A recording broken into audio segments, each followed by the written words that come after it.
आल्यानंतर सगळीकडनं सध्या प्रतिक्रिया उमटायला सुरुवात झाली, विशेषतः राजकीय वर्तुळातनं. आणि जशी सत्ताधाऱ्यांकडनं प्रतिक्रिया येते त्याचप्रमाणे विरोधकांकडनं सुद्धा यावर टीका केली जाते. विशेषतः सुप्रिया सुळेंनी म्हटलंय की पैसे आले याचा आनंद आहेच, पण जर समजा उद्या सत्ता गेली तर ते पैसे परत घेऊ असं तुमच्याच महायुतीचे आमदार म्हणतायत, असा देखील टोला त्यांनी लगावला.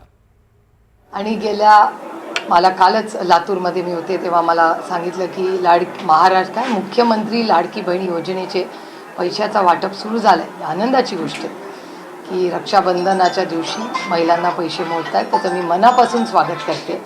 पण त्याला एक कॅव्हिएट आहे छोटीशी, की भारतीय जनता पक्षाचे आणि त्यांच्या मित्रपक्षाचे आमदार शेवटी पोटातलं उठात येतच, किती लपवायचा प्रयत्न केला तरी, की जर मतदान केलं नाही तर आम्ही हे पैसे परत घेऊ शकतो. हे माझं म्हणणं नाही आहे ना, हा फेक नॅरेटिव्ह आहे.